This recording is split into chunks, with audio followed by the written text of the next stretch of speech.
আল্লাহ রাব্বুল আলামিন আরহামুর রাহিমিন, আল্লাহ পাক তো জানেন যে এই উম্মতের অবস্থা আমি বলি।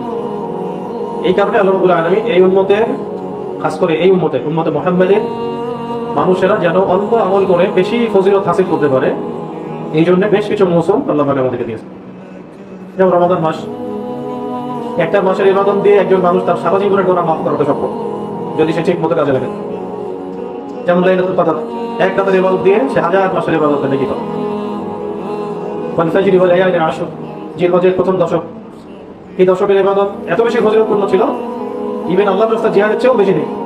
তো সেই ব্যক্তির কথা ভিন্ন যে জানমাল নিয়ে বের হয়ে গিয়েছে, এরপরে ফিরে আসে নাই, শাহাদাতের মত পেয়ে গেছে। এরকম শবে বরাত, আরাফা, হজের মৌসুম, উমরা, এরকম অনেক আমলের মৌসুম আল্লাহ পাক আমাদেরকে দিয়েছেন। অল্প সময় আমল করবে, বেশি ফজিলত হাসিল। ঠিক সেরকমই আল্লাহ রাব্বুল আলামিন সূরা তাওবার মধ্যে ইরশাদ করেছেন যে আসমান জমিন আল্লাহ পাক যেদিন সৃষ্টি করেছেন, তখন থেকে আল্লাহ পাক চারটা মাসকে মহা সম্মানিত করেছেন।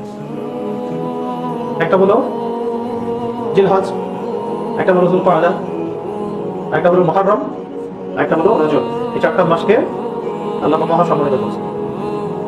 এই মহা সম্মানিত মাসগুলো প্রত্যেকটাই আল্লাহর মাস। তারপরেও আল্লাহ পাক খাস করে বলেছেন যে মুহররম হচ্ছে আমার মাস।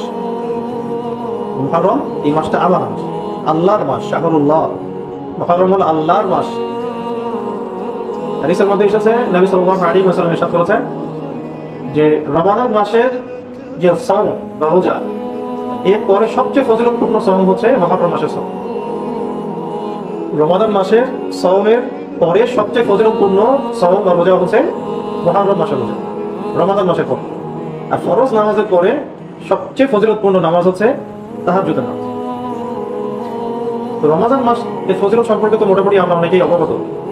এই মাসে কোরআন নাযিল হয়েছে, নবী সাল্লাল্লাহু আলাইহি ওয়াসাল্লামকে নবুয়ত দেওয়া হয়েছে। এই মাসে লাইলাতুল কদর আছে, জান্নাতের দরজা খোলা হয়, জাহান্নামের দরজা বন্ধ করা হয়, আল্লাহ পাক বহু মানুষকে ক্ষমা করে দেয়। রমজান পেয়েও যে নিজের গুনাহ মাফ করে দেয়, আল্লাহ তাদের ধ্বংস, তার জন্য ধ্বংস এখন বন্ধ করা হয়েছে। রমজানের ফজিলত কিন্তু মোটামুটি আমরা বুঝি। সবচেয়ে বড় কথা, রমজান মাসে পুরো বিশ্ব পরিবর্তনকারী একটা কিতাব আল্লাহ পাক নাযিল করেছে। এটা কিয়ামত পর্যন্ত থাকবে এবং সমস্ত জাহিলিয়াতের অন্ধকার যে কিতাবের আলোয় দূর হয়ে যাবে। রমজান মাসের ফজিলত।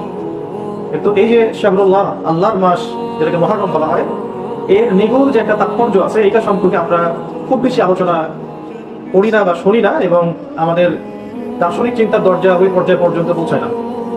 এই মুহররম মাসের কথাটা যেটা বুঝি, আল্লাহ রাব্বুল আলামিন এই মাসটাকে বলেছেন আমার মাস, শাহরুল্লাহ মুহররম, মুহররম আল্লাহর মাস।